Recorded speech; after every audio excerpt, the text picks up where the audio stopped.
نحمده ونصلي على رسوله الكريم اما بعد اعوذ بالله السميع العليم من الشيطان الرجيم من همزه ونفخه ونفثه بسم الله الرحمن الرحیم یا ایہا الذین آمنوا، اے وہ لوگو جو ایمان لائے ہو،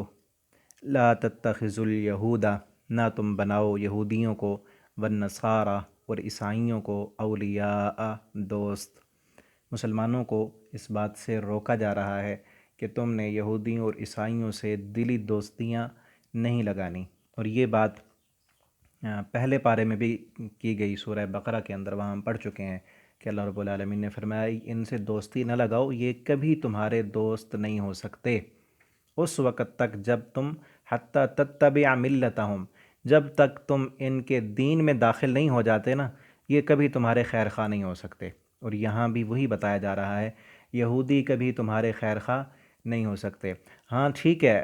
دنیاوی اگر مفادات ہیں، سیاسی مفادات ہیں، تو پھر ظاہراً تو دوستی لگا لیتے ہیں مفادات اپنے حل کرنے کے لیے، حاصل کرنے کے لیے، لیکن دل سے کبھی بھی کافر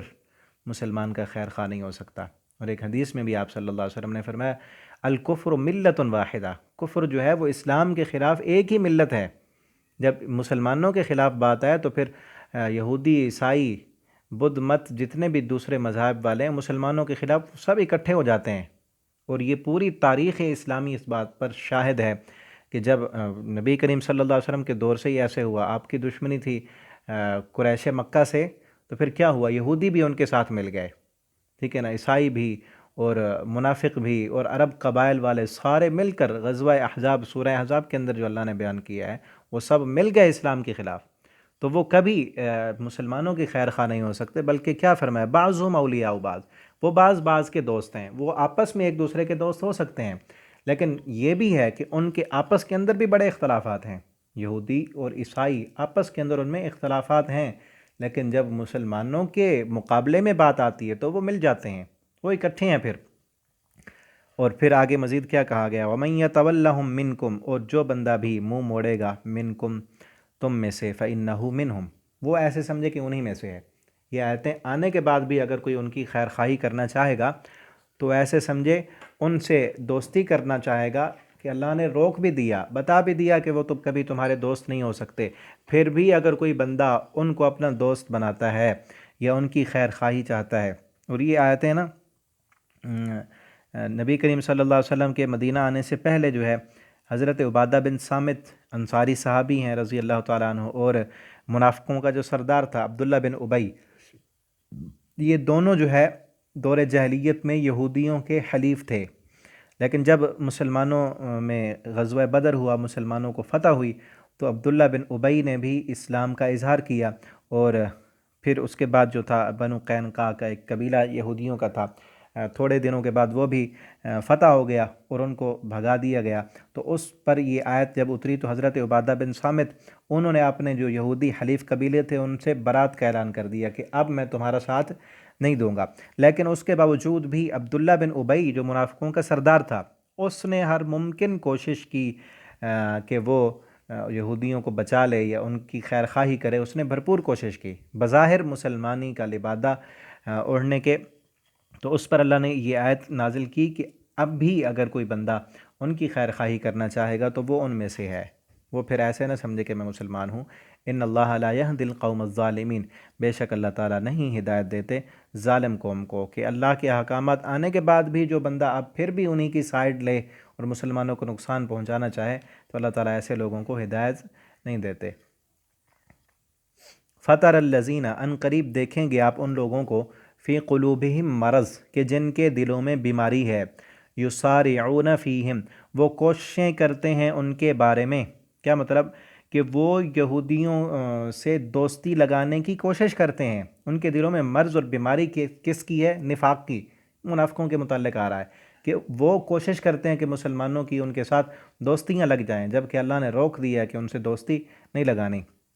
یقولون، اور کس لیے دوستی لگاتے ہیں؟ کیا کہتے ہیں؟ یقولون، وہ کہتے ہیں، نخشا، ہم ڈرتے ہیں، ان تصیبنا، کہ پہنچے ہمیں، دائرہ، کوئی زمانے کا پھیر۔ دائرہ کہتے ہیں کہ جب حالات بدلتے ہیں نا، کبھی اوپر کبھی نیچے، تو وہ کہتے تھے کہ ہم ابھی تو مسلمانوں کا پلہ جو ہے وہ بھاری ہے، ہمیں خطرہ ہے کہ کہیں ایسے نہ ہو کہ یہودیوں کا پلہ بھاری نہ ہو جائے۔ اگر ان کا پلہ بھاری ہو گیا، مسلمانوں کا پلہ جو ہے وہ ہلکا پڑ گیا، تو اگر ہماری ان دو یہودیوں سے دوستیاں نہیں ہوں گی یہ تو پھر ہمیں مار ڈالیں گے، یہ تو نقصان پہنچائیں گے ہمیں۔ اصل ایمان نہیں تھا نا، دل میں یقین نہیں تھا، اللہ پر توکل اور اعتماد نہیں تھا، تو اس لیے وہ ڈرتے تھے کہ کہیں ایسے نہ ہو کہ ان یہودیوں سے اگر ہم اعلان برات کر دیں اور ان سے دوستیاں نہ لگائیں اور ان کے مفادات حل نہ کریں، تو کہیں اگر ان کا پلہ بھاری ہو گیا اور یہ جیت گئے، فتح مل گئی ان کو، تو پھر تو ہمیں یہ کچل ڈالیں گے۔ تو اس لیے وہ چاہتے تھے کہ مسلمانوں کے ساتھ بھی بنا کر رکھیں اور یہودیوں کے ساتھ بھی بنا کر رکھیں۔ اللہ نے کہا جب جو ان سے بنائے گا نا اور وہ یہ کوشش کرے گا مسلمانوں کے ساتھ بھی ہماری دوستیاں، وہ ان سے ہے، وہ پھر ہمارا نہیں ہے۔ فَعَسَى اللَّهُ أَن يَأْتِيَ بِالْفَتْحِ، قریب ہے کہ لائے اللہ تعالیٰ فتح،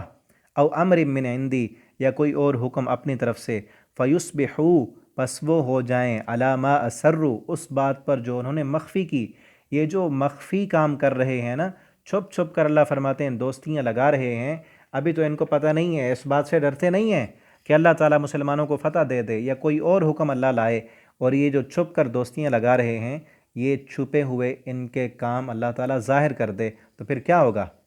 علامہ اسروا فی انفسہم نادمین، جو یہ اپنے نفسوں میں باتیں چھپا رہے ہیں اس پر پھر یہ نادم ہو جائیں گے، پھر یہ شرمندہ ہوں گے، پھر یہ کہیں گے کہ ہم کاش یہ کام نہ کرتے۔ وَيَقُولُ الَّذِينَ آمَنُوا، اور وہ کہتے ہیں ان لوگوں سے آمنو جو ایمان لائے، اَهَٰؤُلَاءِ الَّذِينَ، کیا یہی ہیں وہ لوگ، اقسموا باللہ، کہ جنہوں نے قسمیں اٹھائی تھیں باللہ، اللہ کی، جہد ایمانہم، اپنے ایمان کے ساتھ پختہ قسمیں، انہم، کہ بے شک وہ، لمعکم، تمہارے ساتھ ہیں،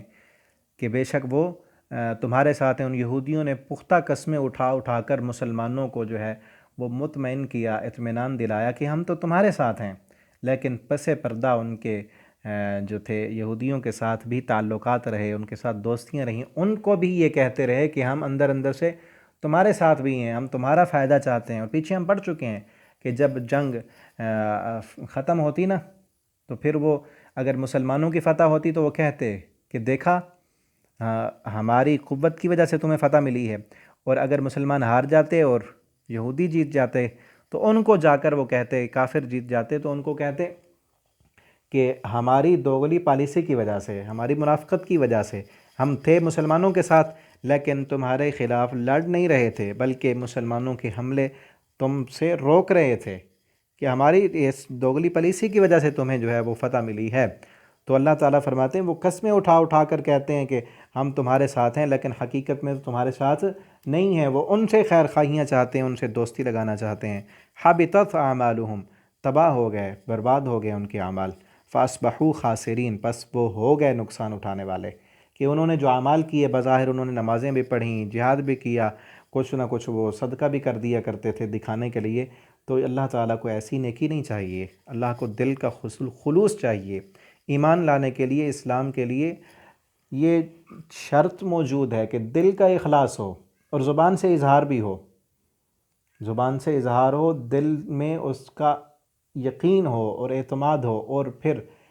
جو ہے عمل کے ساتھ اس کا اظہار ہو،